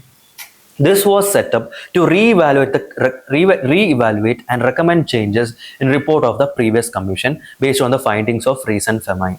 പണ്ട് വന്നിട്ടുള്ള ഫെമൈൻ കമ്മീഷൻസിന്റെ റിപ്പോർട്ട്സിനെ അന്വേഷിക്കാനും എന്തെങ്കിലും മാറ്റം വരുത്തണമെന്നും കൂടെ അന്വേഷിക്കാൻ വേണ്ടി വന്നൊരു കമ്മീഷനാണ് MacDonnell commission. This commission recommended that the official machinery dealing with a famine must work around the year and so that the scarcity of food grains can be control well in time. അതായത് ഒരു all round the year work ചെയ്യുന്ന ഒരു body, machinery, ഒരു machinery, official machinery create ചെയ്യണം. അതായത് famine വരുന്ന സമയത്ത് മാത്രമല്ല, ഓൾ റൗണ്ട് ഒരു ഇയർ മൊത്തം വർക്ക് ചെയ്യുന്ന രീതിയിൽ ഒരു മെഷീനറി വേണമെന്നും, അങ്ങനെയാണെന്നുണ്ടെങ്കിൽ ഡിഫിക്കൾട്ട് ടൈമിൽ ഫുഡ് അതുപോലെ തന്നെ വേണ്ട റിസോഴ്സൊക്കെ നമുക്ക് സോഴ്സ് ചെയ്യാൻ പറ്റുള്ളൂ എന്നുള്ള ഒരു റെക്കമെൻഡേഷനാണ് മെക്ഡൊണാൾഡ് കമ്മീഷൻ 1900 പറഞ്ഞിട്ടുള്ളത്. Lee commission 1923. Lee Commission was a body appointed under the chairmanship of Lord Lee of Fareham by British government in 1923. Its purpose was to consider the ethnic composition of Indian public services. അതായത് public services related commission ആണ് Lee commission. Ethnic composition, അതായത് എത്ര Indian members ഉണ്ട് കമ്മീഷനിൽ, എത്ര foreign members ഉണ്ട്, ഇതൊക്കെ അന്വേഷിക്കാൻ വേണ്ടി വന്നിട്ടുള്ള ഒരു സംഭവമാണ് Lee commission. Lee commission had an equal number of Indian and British member. ഈ ലീ കമ്മീഷനിൽ ബ്രിട്ടീഷ് മെമ്പേഴ്സും ഇന്ത്യൻ മെമ്പേഴ്സും ഈക്വൽ നമ്പേഴ്സിൽ ഉണ്ടായിരുന്നു. Lee commission proposed in 1924 that 40% of future entrants should be Britain and 40% should be in Indians and 20% Indians should be promoted for promotion service. അതായത് കുറച്ച് ഇന്ത്യൻസും ഉണ്ടാവും. ഒരു നമ്പർ ഫിക്സ് ചെയ്തു, കുറച്ച് ഇന്ത്യൻസും വേണം, അതുപോലെ തന്നെ കുറച്ച് ബ്രിട്ടീഷും വേണം എന്നുള്ള സംഭവമാണ് പറഞ്ഞിട്ടുള്ളത്. അതായത് ഇന്ത്യൻസിനും ഒരു ഓപ്പർച്യൂണിറ്റി വേണം എന്നുള്ള രീതിയിൽ ഈ സിവിൽ സർവീസ് മേഖലകളിൽ ഇന്ത്യൻസിനും ഒരു ഓപ്പർച്യൂണിറ്റി വേണം എന്നുള്ളൊരു കാര്യമാണ് ഈ ഒരു ലീ കമ്മീഷൻ പ്രപ്പോസ് ചെയ്തത്. ഇന്ത്യൻസിന് ആക്ച്വലി നല്ല രീതിയിലാണ് ഈ ലീ കമ്മീഷൻ റിപ്പോർട്ട് വന്നിട്ടുള്ളത്. Next one is Muddiman Committee 1924. Muddiman Committee was appointed by the Government of India at the beginning of 1924. It was established for making an investigation into the working of Constitution as set up in 1921 under the India Act of 1919. നമ്മുടെ മോണ്ടേക്യൂട്ട് Chelmsford reform 1999 ആണല്ലോ, അതിൻ്റെ വർക്കിങ്ങിനെ കുറിച്ച് അന്വേഷിക്കാൻ വന്ന കമ്മിറ്റിയാണ് മുഡിമാൻ committee. അത് വളരെ important ആണ്, എന്ത് related ആണെന്നുള്ളതൊക്കെ. So 1919 Act of 1919 Government of India Act related ആണ് മുഡിമാൻ committee. This committee was set up due to the growing political unrest on the diarchy issue. ഞാൻ പറഞ്ഞല്ലോ ഡയാർക്കി ഒരു ഫെയിലിയർ ആയിരുന്നു എന്ന്. സോ ഈ ഡയാർക്കിനെ കുറിച്ച് അന്വേഷിക്കാനും വേണ്ട റെക്കമെൻഡേഷൻസ് പറയാനും വേണ്ടിയിട്ടാണ് ഈ ഒരു Muddiman committee was appointed. The committee was also known as reforms enquiry committee. This committee was otherwise called as reforms enquiry committee. It had sir Alexander Muddiman as chairman. അതുകൊണ്ടാണ് Muddiman committee എന്ന് പറയുന്നത്. Alexander Muddiman ആയിരുന്നു ഇതിന്റെ chairman. And who served as the home member of the government of India. Home member ആയിരുന്നു ഇയാൾ. And report was submitted in 1925 and consists of two part, majority report, minority report. ഇങ്ങനെ രണ്ട് reports ഉണ്ടായിരുന്നു മുഡിമാൻ committee റിപ്പോർട്ട്സിൽ, majority report and minority report. Majority report actually favored British and minority report actually ഇന്ത്യൻസിൻ്റെ കുറച്ച് കാര്യങ്ങളാണ് ഇന്ത്യൻസിന് support ചെയ്യുന്ന രീതിയിലാണ് പറഞ്ഞിട്ടുള്ളത്. So majority റിപ്പോർട്ടാണ് finally എന്താ പറയുക അക്സെപ്റ്റും ചെയ്തിട്ടുള്ളത് ബ്രിട്ടീഷ്. സോ അതെന്താണെന്ന് നമുക്ക് നോക്കാം. The majority report, it consisted of officials and loyalists declare that diarchy had not been established. They also felt that the system had not been given a fair trial and hence recommended only minor changes. അതായത് dyarchy വലിയ പ്രശ്നമൊന്നുമില്ല, അതിൽ കുറച്ച് ചെറിയ വ്യത്യാസങ്ങൾ വരുത്തിയാൽ മതി എന്നാണ് മെജോറിറ്റി റിപ്പോർട്ടിൽ പറഞ്ഞിട്ടുള്ളത്. കാരണം ഇതിലുള്ളത് ബ്രിട്ടീഷ് ഒഫീഷ്യൽസും ബ്രിട്ടീഷിന് ലോയലായിട്ട് നിൽക്കുന്ന ആൾക്കാരാണ്. സോ അങ്ങനെ പറയുള്ളൂ. But minority report consisting only non-official Indian stated that Act of 1919 fail ചെയ്തു. Act of 1919 തന്നെ ഒരു കംപ്ലീറ്റ്ലി ഫെയിലിയർ ആണ്, ഡയാർക്കി തന്നെ ഒരു ഫെയിലിയർ ആണെന്നാണ് മൈനോറിറ്റി റിപ്പോർട്ടിൽ പറഞ്ഞിട്ടുള്ളത്. It was a constitution framed on permanent basis with, എന്താണ് വേണ്ടത്? ഒരു കോൺസ്റ്റിറ്റ്യൂഷൻ, പെർമനന്റ് ബേസിസിൽ ഒരു കോൺസ്റ്റിറ്റ്യൂഷനാണ് നമുക്ക് വേണ്ടത്. നമ്മുടെ ഒരു ഡിമാൻഡായിരുന്നു പണ്ട് കാലം തൊട്ടേ 1895 തൊട്ടേ ഒരു ഡിമാൻഡായിരുന്നു കോൺസ്റ്റിറ്റ്യൂഷൻ വേണമെന്നും അതുപോലെ തന്നെ കോൺസ്റ്റിറ്റ്യൂഷൻ അസംബ്ലി വേണമെന്നൊക്കെയുള്ള ഒരു ഡിമാൻഡ് ഉണ്ടായിരുന്നു. സോ അങ്ങനെ ഒരു കോൺസ്റ്റിറ്റ്യൂഷൻ ആണ് നമുക്ക് ഇന്ത്യക്ക് വേണ്ടത്, അല്ലാതെ ഇങ്ങനെ കാലം തോറുന്ന 10 വർഷം കഴിയുമ്പോൾ ഒരു റൂൾ അല്ല വേണ്ടതെന്നാണ് നമ്മുടെ മൈനോറിറ്റി റിപ്പോർട്ടിൽ പറഞ്ഞിട്ടുള്ളത്. Recommendations of Muddiman Committee. It condemned, finally Muddiman Committee report pragaram, it condemned diarchy and recommended minor changes in duties of non-official Indians. It recommended fundamental changes in the structure of Government of India Act 1999. Government of India Act 1999 കുറച്ച് fundamental changes വരുത്തണം തന്നെയാണ് final റിപ്പോർട്ടിൽ വന്നിട്ടുള്ളത്. It therefore recommended the appointment of Royal Commission. Lord Birkenhead, the Secretary of State for India, said that the action would take on the basis of majority report. ഇതിനെക്കുറിച്ച് അന്വേഷിക്കാൻ ഒരു committee form ചെയ്യണമെന്നും വേണ്ട മാറ്റങ്ങൾ വേണമെന്നാണ് ഈ കമ്മിറ്റി റെക്കമെൻഡ് ചെയ്തിട്ടുള്ളത്. But finally എന്താ പറഞ്ഞു വെച്ചാൽ മെജോറിറ്റി റിപ്പോർട്ടിൽ പറഞ്ഞുള്ള കാര്യങ്ങൾ മാത്രമേ ഇംപ്ലിമെന്റ് ചെയ്യുള്ളൂ എന്നുള്ള ഡിസിഷനാണ് ഫൈനലി എടുത്തിട്ടുള്ളത്. അതായിരുന്നു മുഡിമാൻ committee. Whiteley Commission 1929. The Royal Commission on Labour or the Whiteley Commission on Labour was set up in 1929 to inquire into the existing conditions of labor. Labour-നെ കുറിച്ച് അന്വേഷിക്കാനാണ് വന്നിട്ടുള്ളത്. In industrial undertakings and plantations in India. The commission was chaired by John Henry Whiteley. അതുകൊണ്ടാണ് Whiteley Commission. The commission submitted a report in 1931. Report surprised many by concurring with the criticisms of Mahatma Gandhi and others that poverty was the cause of India's social and industrial problems.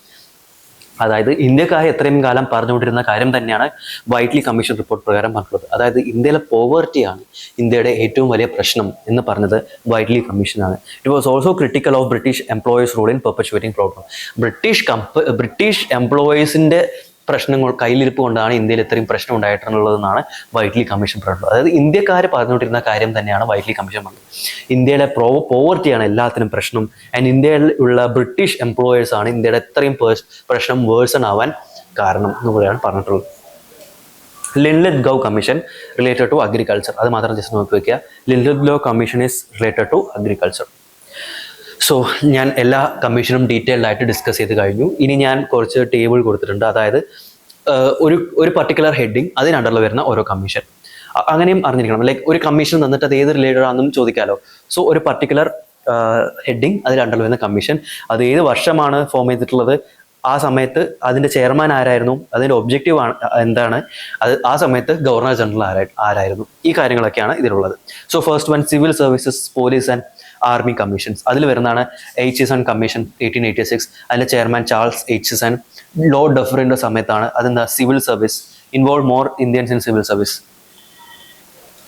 ആ ഒരു ഇതിന് വേണ്ടി. അതുപോലെ Fraser commission, royal commission on civil service, Lee commission നമ്മൾ already explain ചെയ്ത, Sanders commission. ഇതൊക്കെ എങ്ങനെ വേണമെങ്കിൽ ചോദിക്കാം. ഇത് ജസ്റ്റ് ഡീറ്റെയിൽ ആയിട്ടൊന്നും അറിയണ്ട, ഇത് ഏത് റിലേറ്റഡ് ആണ്, ഏത് വർഷം, ആ സമയത്ത് ഗവർണർ ജനറൽ, അങ്ങനെ മാത്രം അറിഞ്ഞാൽ മതി. സോ ഈ ഒരു ടേബിൾ വളരെ വളരെ യൂസ്ഫുൾ ആയിരിക്കും. സോ സിവിൽ സർവീസസിന് റിലേറ്റഡ് കമ്മീഷൻ ഒരു ടേബിൾ ഞാൻ കൊടുത്തിട്ടുണ്ട്, ജസ്റ്റ് നിങ്ങൾ വായിച്ച് നോക്കുക. അതുപോലെ agriculture related commission, Madras agriculture commission, Linlithgow commission, irrigation commission, അതിൻ്റെ കുറച്ച് ഡീറ്റെയിൽസ്. ഓക്കെ. അതേപോലെ finance related commission, Herschell commission, opium commission, ഫ്ലൻറി ഫ്ലവർ commission, Fowler commission, MacLagan commission, ഇതൊക്കെ ഫിനാൻസ് റിലേറ്റഡ്. അതുപോലെ labour commission, Whitley commission, national planning commission. Just വായിച്ച് നോക്കുക. ഒരു കമ്മീഷൻ തന്നു കഴിഞ്ഞാൽ അത് ഏത് റിലേറ്റഡ് ആണെന്ന് അണ്ടർസ്റ്റാൻഡ് ചെയ്യാനാണ് ഇത് ഹെൽപ്പ് ചെയ്യുക. Okay. Next one education commission. അത് ഒരുപാടുണ്ട്. അതിൽ ഓൾറെഡി നമുക്ക് കുറേയൊക്കെ ഡിസ്കസ് ചെയ്തതാണ്. Wood's dispatch, Hunter commission, university commission, Calcutta university commission, Hartog commission, Sargent plan, ഇതൊക്കെ നമ്മൾ ഓൾറെഡി ഡിസ്കസ് ചെയ്തതാണ്. അതല്ലാതെ വേറെ കുറച്ച് മക്കാവളേഴ്സ് മിനിറ്റ്, അങ്ങനെ കുറച്ച് സംഭവങ്ങളൊക്കെ ഉണ്ട്. അത് ജസ്റ്റ് ഒന്ന് നോക്കുക. ഓക്കെ. ആൻഡ് ഫെമൈൻ കമ്മീഷൻ, ഇതിൽ സ്ട്രാച്ചി പറഞ്ഞു, നമ്മൾ ലയർ പറഞ്ഞു, മെക്ഡൊണാൾഡ് കമ്മീഷൻ പറഞ്ഞു. സോ ഇതൊക്കെ ഫെമൈൻ റിലേറ്റഡ് ആണെന്നും അതിൻ്റെ ഇയർ ആ സംഭവമൊക്കെ ജസ്റ്റ് നോക്കി വെക്കുക. അത് law commission, first law commission, second law commission, third law commission, fourth law, just ഒന്ന് നോക്കി വയ്ക്കുക. സോ ഇതായിരുന്നു നമ്മുടെ ഇന്നത്തെ ടോപ്പിക്. നമ്മൾ കുറച്ച് ആക്സും ഡിസ്കസ് ചെയ്തു, അതുപോലെ തന്നെ വളരെ ഇമ്പോർട്ടൻ്റ് ആയിട്ടുള്ള റിപ്പോർട്ട്സ്. രണ്ടും എക്സാം പോയിന്റ് ഓഫ് വ്യൂ വളരെ ഇമ്പോർട്ടൻ്റ് ആയിട്ടുള്ള ടോപ്പിക്സ് ആണ്. ഒരുപാട് ക്വസ്റ്റ്യൻസ് ചോദിക്കുന്ന ഒരു ഫീൽഡ് ആയിരുന്നു ഇത്. സോ ഇതോടുകൂടി നമ്മുടെ ഇന്നത്തെ ക്ലാസ് കഴിഞ്ഞിരിക്കുന്നു. Thank you so much.